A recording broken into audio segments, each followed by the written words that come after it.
between the internet provider and my computer, and so rather than have it printed out, I brought my laptop this morning. Technology is wonderful. My favorite uncle was born in the 19-teens, and he grew up during the Great Depression. And when he died at the end of the 20th century, my sister and I, along with a nephew from the other side of the family, spent time sorting his possessions. We knew from past experience and conversation that there was money stashed in all sorts of interesting places. Maybe you've had that experience. Shoes and coat pockets, between a stack of towels in the bathroom. It was all part of his young life when there was a run on the banks and people could only get so much cash out at one time. Credit cards, of course, were not a part of everyday life at that point. I thought of that search. Click here. I thought of that search as I read today's gospel from Matthew. I thought of the third servant who was simply living out what he thought was good stewardship. He was keeping his master's money safe, and it was a good deal of money. We usually think of this passage as talking about how we use our gifts and abilities. We often refer to it to the fall stewardship campaign, talking about time, talent, and treasure. But Jesus in this parable was really talking about money. 1 talent was the amount of money the average day laborer in the first century would earn in about 15 years.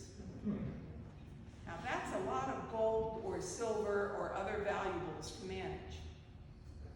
Can you imagine the size of the wheelbarrow the first 2 servants would have had to use to carry around their allotments of 5 and 2 talents? Most of us, when we read or hear this story from Jesus, get caught up in the last verses, the day of judgment part. We can understand why the third servant behaved as he did. After all, the master admits to be harsh and demanding. We can understand that it was a sort of defense mechanism for the servant to bury the 1 talent in the ground. That was considered a safe place in the first century, sort of like the shoe boxes with shoes on top in the back of the closet for my uncle. At the very least, none of the money would be lost. But the problem was that nothing would be gained. Every now and then, I hear stories, maybe you do too, of churches who decide to try an experiment with their congregation. Every member, 16 or older, sometimes younger ones too, are given $10 or a larger amount of money. And the challenge is to see how wisely and faithfully the money might be spent or invested after 1 week or a month. I've heard stories of contributions to particular charities, or something purchased and then sold at a higher price, or baking supplies or craft supplies purchased, items made and sold with the money given to charity. But the rule is, you can't bury it or simply put it in a drawer unused. Jesus tells this parable in the midst of several stories about the day of the Lord. Last week we had the wise and foolish virgins. Some were prepared with enough oil for their lamps when the bridegroom came, and others weren't ready. Next week, we'll hear another challenge to be attentive to help the least of those who are in need. In today's parable, we're reminded of the destructiveness of fear. When we are afraid, we are limited. We bury all sorts of things. We all have fears, but we can't let those fears dominate our lives. One of the phrases we hear over and over again in the Bible is, "Be not afraid," or "Fear not." Followers of Moses wandering through the desert were filled with fear. All those around the birth and death of Jesus lived in fear of the Roman authorities, and rightly so.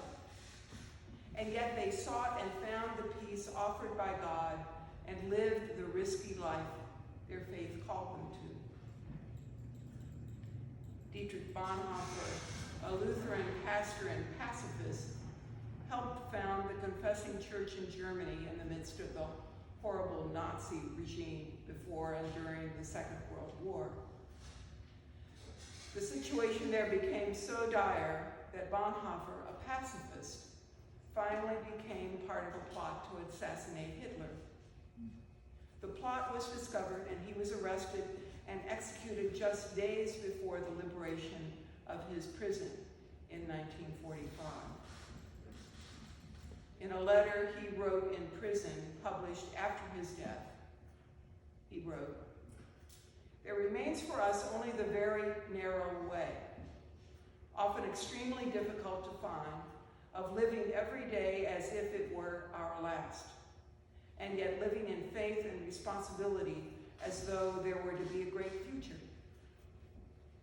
Thinking and acting for the sake of coming generation, but being ready to go any day without fear and anxiety. That, in practice, is the spirit in which we are forced to live. It is not easy to be brave and keep that spirit alive, but it's imperative."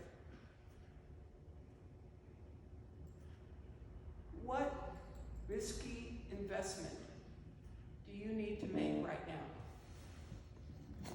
Could it be something as simple as increasing the tip you leave for a waiter or someone who offers you service? Do you have enough so that you might make an investment in a local business or a minority business that's struggling? Might you support educational programs in schools, especially focusing on children who need extra help? Do you have anything stashed away under your mattress that might be used fearlessly, boldly, to help those out of work or ailing? St. John of the Cross wrote that in the evening of life we will be judged on love alone. Judged on love alone. That's really what Jesus is pushing us toward as we hear this parable. One commentator has written that for Matthew, the God we face is the one we imagine. The God we face is the one we imagine. Will you be facing a harsh God, waiting to throw you into the outer darkness? Or a God who celebrates the quality of your faithfulness, not the bottom line of your bank account? Who is your God? What needs to be pulled from darkness into light, from fear into hope? St. Paul put it to the Thessalonians, "For God has destined us not for wrath, but for obtaining salvation through our Lord Jesus Christ, who died for us, so that whether we are awake or asleep, we may live with him." We live always surrounded by uncertainty and hope. Various political battles are still part of our lives, even though election day is past. The number of COVID cases is rising. And at the same time, new drugs are